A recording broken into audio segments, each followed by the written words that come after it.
دو ایسی بدبختی والے کام ہیں جن سے اللہ نے اعلان جنگ فرمایا.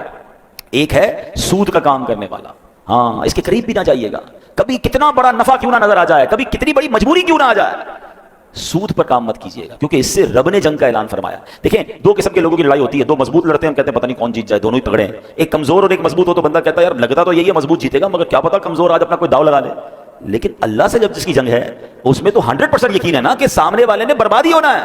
میرے رب کی قدرت کا عالم یہ ہے کہ اللہ سے بہت سارے لوگوں نے جنگ کرنے کی کوشش کی. اللہ اچھا دو قسم کے لوگ کون ہیں, ایک سود کا کام کرنے والا, ایک اللہ کے پیاروں سے اللہ کے ولیوں سے دشمنی کرنے والا. تو جس نے اللہ کے ولیوں سے دشمنی کی اللہ نے اس سے بھی اعلان جنگ فرمایا.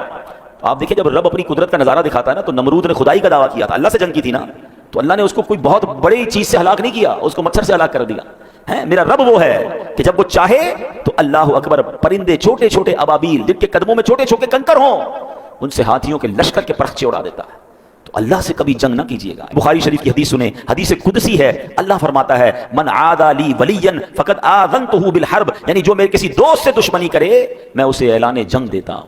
تو کبھی بھی اللہ والوں سے نہیں لڑنا. اچھا اب سود تو بڑا کلیئر ہے نا کہ بھائی کاروبار میں ہے یا کسی کو قرض دیتے ہوئے کوئی سود لے رہا ہوتا ہے, سود کما رہا ہوتا ہے, وہ تو فوراً چھوڑ دیں. لیکن اللہ کے ولی سے اللہ کے پیاروں سے دشمنی, یہ تھوڑا سا ٹپیکل معاملہ ہے, کیونکہ ہمیں کیا پتا اللہ کا کون کون پیارا ہے. بہت سارے پیارے تو مزارات میں چلے گئے, مگر کیا اب اللہ کے پیارے اس دنیا میں نہیں ہیں؟ کیا اولیاء کرام نہیں ہیں؟ اللہ اکبر. یہ یاد رکھنا ہوگا کہ اللہ نے اپنے ولیوں کو اپنے بندوں میں چھپا کے رکھا ہے. ہمیں نہیں پتا کہ ہمارے ساتھ نماز پڑھنے والا, برابر بیٹھنے والا ہو سکتا ہے ہمارا ہی ملازم ہو اور اللہ کی بارگاہ میں اس کا کوئی بڑا مرتبہ ہو.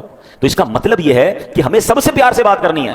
بلکہ حدیثوں میں تو ایسے ایسے الفاظ ملتے ہیں کہ کچھ لوگ ہوتے ہیں جن کے پرا گندہ بال ہوتے ہیں, میلے کچیلے کپڑے ہوتے ہیں, جن کو کوئی اپنی محفل میں نہیں بلاتا, وہ نہ آئے تو کوئی نوٹس نہیں کرتا, مگر اللہ کی بارگاہ میں ان کا وہ مقام ہوتا ہے کہ اگر وہ قسم اٹھا لے کسی بات پر تو اللہ ان کی قسم کو پورا فرما دیتا ہے. ہمیں ایسے لوگوں سے زیادہ ڈرنا چاہیے جن کو کوئی نہ پوچھے نا کہ یار یہ تو بڑا عجیب سے کپڑے ہیں, میلے کچیلے ہیں, کوئی پرسنالٹی بھی نہیں ہے, کوئی بلا بھی نہیں رہا, کیا معلوم اللہ کی بارگاہ میں اس کا کیا مرتبہ ہے. تو آلویز سب کے ساتھ پیار سے, عزت سے, اس ڈر سے رہے کہ اگر اس کا مرتبہ اللہ کی بارگاہ میں بڑا ہوا اور میں نے اس کو ناراض کر دیا تو رب نے اعلان جنگ فرمایا. اور ایسا ہوتا ہے, ہمیں پتہ بھی نہیں چلتا, اچانک کاروبار تباہ ہو جاتا ہے, اچانک لائف خراب ہو جاتی ہے, اچانک بیماریاں آ جاتی ہیں, فیملی ڈسٹرب ہو جاتی ہے. چیک کیجئے کسی کا دل تو نہیں دکھا دیا, ہاں کسی کے ساتھ زیادتی تو نہیں کر دی.